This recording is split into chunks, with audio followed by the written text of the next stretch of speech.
Big boss ಮಾಜಿ ಸ್ಪರ್ಧಿ ಹಾಗೂ celebrity lawyer Jagadish ಅವರು 3 ತಿಂಗಳುಗಳ ನಂತರ ಜೈಲಿನಿಂದ ಬಿಡುಗಡೆಯಾಗಿದ್ದಾರೆ. ಹಲವು ರಹಸ್ಯಗಳನ್ನು ಕೂಡ ಬಿಚ್ಚಿಟ್ಟಿದ್ದಾರೆ. ಕನ್ನಡ ಬಿಗ್ ಬಾಸ್ ಸೀಸನ್ 11ರಿಂದ ಹೊರಬಂದ ಮೇಲೆ ಲಾಯರ್ ಜಗದೀಶ್ ಅವರ ಹವಾ ಹೆಚ್ಚಾಗಿತ್ತು. ಆದರೆ ಒಂದು ಹಂತದಲ್ಲಿ ಗನ್ ಬಲಸಿದ್ದು ಮತ್ತೆ ಲೋಕಲ್ಗಳಲ್ಲಿ ಗಲಾಟೆ ನಡೆದ ಮೇಲೆ ಲಾಯರ್ ಜಗದೀಶ್ ಅವರನ್ನು ಪೊಲೀಸರು ಬಂಧಿಸಿದ್ದರು. ಜೈಲಿನಲ್ಲಿ 3 ತಿಂಗಳು ಕಳೆದ ಮೇಲೆ ಲಾಯರ್ ಜಗದೀಶ್ ಅವರು ಹಲವು ವಿಚಾರಗಳ ಬಗ್ಗೆ ಮಾತನಾಡಿದ್ದಾರೆ. ಅದರಲ್ಲಿ ಮುಖ್ಯವಾಗಿ ಅವರ ಬಂಧನಕ್ಕೆ ಉಪಮುಖ್ಯಮಂತ್ರಿ ಡಿ.ಕೆ. ಶಿವಕುಮಾರ್ ಹಾಗೂ ಸಿದ್ದರಾಮಯ್ಯ ಅವರ ಆಪ್ತರೇ ಕಾರಣ ಅಂತ ಅವರು ಗಂಭೀರ ಆರೋಪವನ್ನು ಕೂಡ ಮಾಡಿದ್ದಾರೆ. ಹೌದು, ಇನ್ನು ಲಾಯರ್ ಜಗದೀಶ್ ಅವರು ಬರೋಬ್ಬರಿ 93 ದಿನಗಳ ಕಾಲ ಜೈಲಿನಲ್ಲಿ ಇದ್ದರು.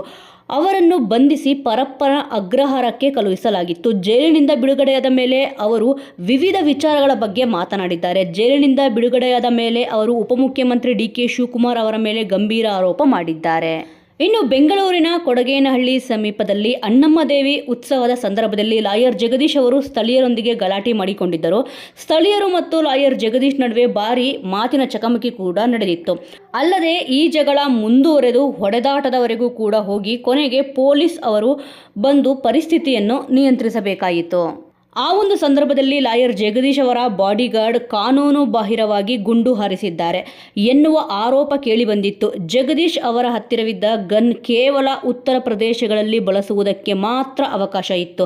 ಅದನ್ನು ಕರ್ನಾಟಕದಲ್ಲಿ ಬಳಕೆ ಮಾಡಿದ್ದಾರೆ ಎಂಬ ಆರೋಪ ಕೂಡ ಇವರ ಮೇಲೆ ಕೇಳಿಬಂದಿತ್ತು. ಗಲಾಟೆ ನಡೆದ ಸಂದರ್ಭದಲ್ಲಿ ಲಾಯರ್ ಜಗದೀಶ್ ಅವರನ್ನು ಈ ಎಲ್ಲ ಕಾರಣಗಳಿಗೆ ಸಂಬಂಧಿಸಿದಂತೆ ಬಂಧಿಸಲಾಗಿತ್ತು. ಅವರು ಬರೋಬ್ಬರಿ 3 ತಿಂಗಳು ಜೈಲಿನಲ್ಲಿ ಇದ್ದರು.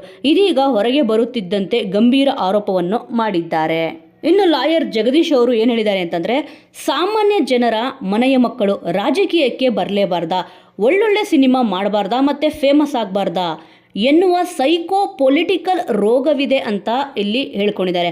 ನನ್ನಲ್ಲಿ ಇಲ್ಲಿ ಯಾರೂ ಕೂಡ ನನ್ನ ಇಲ್ಲಿ ಬೆಳೆಸಿಲ್ಲ. ನನ್ನ ತಂದೆ ಅವರು ಕುಮಾರಸ್ವಾಮಿ ಏನೂ ಅಲ್ಲ, ನನ್ನ ಅಪ್ಪ ಯಡಿಯೂರಪ್ಪನೂ ಅಲ್ಲ, ಇನ್ನು ನಮ್ಮ ಅಪ್ಪ ಸಿದ್ದರಾಮಯ್ಯ ಸಹ ಅಲ್ಲ. ಆದರೂ ಸಹ ನಾನು ಇಲ್ಲಿಯವರೆಗೂ ಬೆಳೆದುಕೊಂಡು ಬಂದಿದ್ದೇನೆ. ನನ್ನನ್ನು ದೇವರು ಬೆಳೆಸಿದ್ದಾರೆ, ಜನರು ನನ್ನನ್ನು ಇಷ್ಟಪಟ್ಟಿದ್ದಾರೆ ಅಂತ ಅವರು ಹೇಳ್ಕೊಂಡಿದ್ದಾರೆ. ನನ್ನ ಬೆಳವಣಿಗೆಯನ್ನು ನೋಡಿದ್ರೆ ಕೆಲವರು ಊಸುರುವಳ್ಳಿ ರಾಜಕಾರಣಿಗಳು ಮತ್ತು ಒಂದಿಷ್ಟು ಅಧಿಕಾರಿಗಳಿಗೆ ಭಯ ಕೂಡ ಇದೆ. ನಾಳೆ ದಿನ ನಮಗೆ ಏನಾದರೂ ಆಗಬಹುದು ಅಂತ ಭಯ ಬೀಳ್ತಿದ್ದಾರೆ ಅಂತ ಅವರು ಹೇಳ್ಕೊಂಡಿದ್ದಾರೆ. ಸೊ ವೀಕ್ಷಕರೇ, ಈ ಒಂದು ವಿಚಾರದ ಬಗ್ಗೆ ನಿಮ್ಮ ಅನಿಸಿಕೆ ಮತ್ತು ಅಭಿಪ್ರಾಯ ಏನಿದೆ ಅನ್ನೋದನ್ನು ತಪ್ಪದೇ ಕಮೆಂಟ್ ಮೂಲಕ ತಿಳಿಸಿ. ಮುಂದಿನ ವಿಡಿಯೋದೊಂದಿಗೆ ಮತ್ತೆ ಸಿಗೋಣ.